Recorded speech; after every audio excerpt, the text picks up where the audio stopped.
ચાલો આજે આપણે ભારતના બંધારણના આમુખની વાત કરીએ. હવે આમુખ એટલે ખાલી એક પ્રસ્તાવના નહીં, એનાથી ઘણું વધારે છે. એ તો એમ કહી શકાય કે આપણા બંધારણની સાચી ઓળખ છે, એનો આત્મા છે. એ એવા સિદ્ધાંતો અને મૂલ્યોની વાત કરે છે જેના પર આપણું આખું રાષ્ટ્ર ટકેલું છે. તો ચાલો એમાં ઊંડા ઉતરીએ અને સમજીએ કે આ દસ્તાવેજ ખરેખર શું કહે છે. જાણીતા કાયદાશાસ્ત્રી N.A. પાલખીવાલાએ એક બહુ સરસ વાત કહી હતી. એમણે આમુખને બંધારણનું આઇડેન્ટિટી કાર્ડ કહ્યું. અને આ સરખામણી કેટલી સચોટ છે નહીં? જેમ કોઈના આઈડી કાર્ડ પરથી એની બધી મુખ્ય માહિતી એક જ ઝટકામાં મળી જાય, બસ એ જ રીતે આમુખ વાંચતા જ આખા બંધારણનો સાર સમજાઈ જાય છે. તો સવાલ એ જ છે કે આ આઇડેન્ટિટી કાર્ડ આપણને ભારત વિશે શું કહે છે? એ કયા આદર્શોની, કયા વચનોની અને કયા સપનાઓની વાત કરે છે? તો ચાલો આપણે સાથે મળીને એને સમજીએ, એના દરેક પાસાને ખોલીને જોઈએ. જો કોઈ પણ મોટો વિચાર કંઈ હવામાંથી નથી આવતો, બરાબર? અને આપણા બંધારણના આમુખનું પણ એવું જ છે. એ કોઈ એક વ્યક્તિના મગજની ઉપજ નથી, પણ એને દુનિયાભરના મહાન લોકતાંત્રિક વિચારોમાંથી પ્રેરણા લઈને બનાવવામાં આવ્યું હતું. એ એક એથી બ્લુપ્રિન્ટ્સ છે જેમાં દુનિયાના શ્રેષ્ઠ વિચારોનો સંગમ છે. તો પછી સવાલ એ થાય કે આ વિચારો આવ્યા ક્યાંથી? આપણા આમુખ પાછળ કયા કયા દેશોની અને કઈ ક્રાંતિઓની પ્રેરણા રહેલી છે? કોના વિચારોએ આપણા રાષ્ટ્રના પાયાને આટલો મજબૂત આકાર આપ્યો? અને આ જાણવું ખરેખર ખૂબ જ રસપ્રદ છે.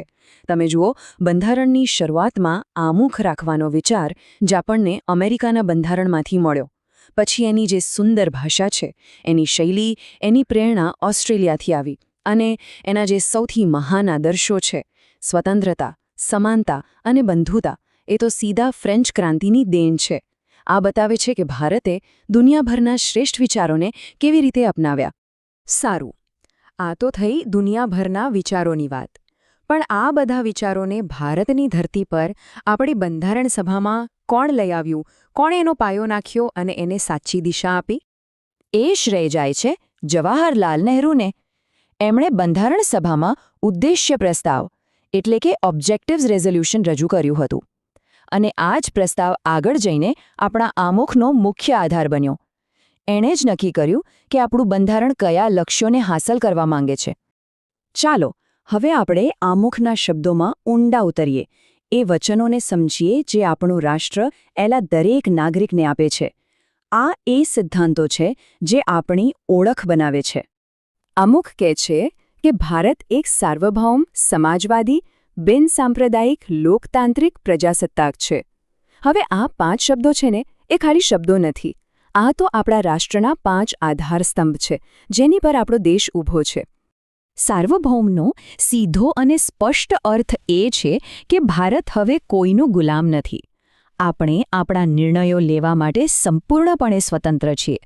દેશની અંદર શું કરવું અને દુનિયા સાથે કેવા સંબંધો રાખવા એ બધું આપણે જ નક્કી કરીશું. કોઈ બહારની તાકાત આપણને આદેશ ન આપી શકે. હવે આવે છે બિનસાંપ્રદાયિક. ભારતની બિનસાંપ્રદાયિકતાની જે વિભાવના છે ને, એ થોડી અલગ છે.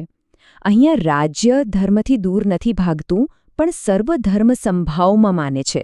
મતલબ કે રાજ્ય માટે કોઈ પણ ધર્મ મોટો કે નાનો નથી, બધા સમાન છે અને બધાને સમાન રક્ષણ મળશે.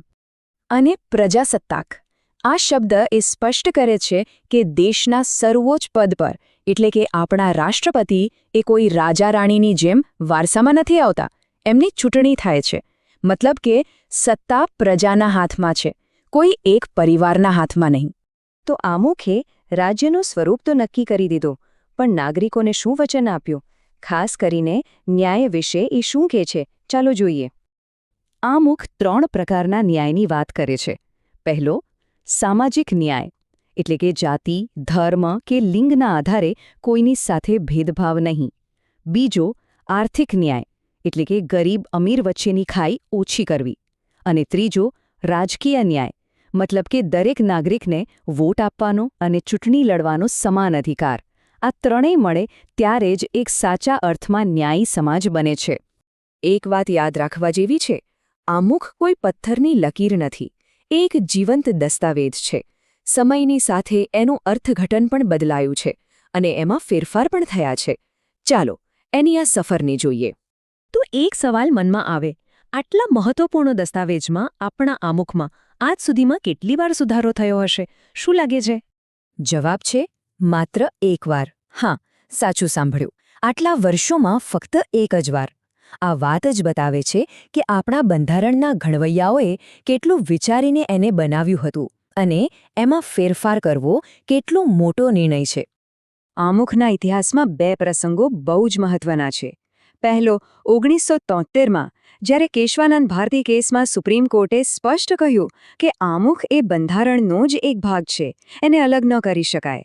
અને બીજો 1976માં જ્યારે 42માં સુધારા દ્વારા એમાં સમાજવાદી અને બિનસાંપ્રદાયિક આ બે શબ્દો ઉમેરવામાં આવ્યા.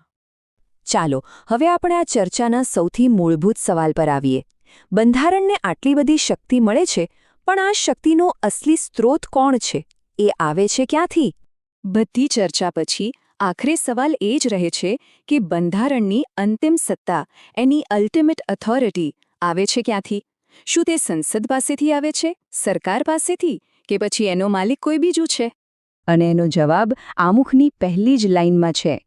અમે ભારતના લોકો. આ માત્ર શબ્દો નથી, આ એક ઘોષણા છે. આ કહે છે કે આ બંધારણ અમને કોઈએ આપ્યું નથી, અમે પોતે બનાવ્યું છે. એટલે કે સત્તાનો સાચો સ્ત્રોત ભારતના લોકો છે. અને આ ઐતિહાસિક ઘડી આવી 26 નવેમ્બર 1949ના રોજ. એ દિવસે ભારતના લોકોએ આ બંધારણને અપનાવ્યું, એને કાયદાનું સ્વરૂપ આપ્યું અને જાતને સમર્પિત કર્યું. આ ખરા અર્થમાં લોકોના સશક્તિકરણની ક્ષણ હતી. કે એમ મુનશીએ આને બહુ સરસ રીતે વર્ણવ્યું છે. એમણે કહ્યું કે આમુખ એ આપણા સાર્વભૌમ, લોકતાંત્રિક પ્રજાસત્તાકની રાજકીય કુંડળી છે. મતલબ કે એ આપણા દેશના ભૂતકાળ, વર્તમાન અને ભવિષ્યનો આઈનો છે, જે આપણને દિશા બતાવે છે. તો અંતમાં આપણે એ વિચારવાનું છે કે આમુખ એ ભારતના લોકોએ પોતાની જાતને આપેલું એક વચન હતું. પણ આજે આટલા વર્ષો પછી આપણા માટે એ વચનનો શું અર્થ છે? આપણે એ વચનને કેટલું નિભાવી રહ્યા છીએ? આ સવાલ પર વિચાર કરવો એ આપણી સૌની જવાબદારી છે.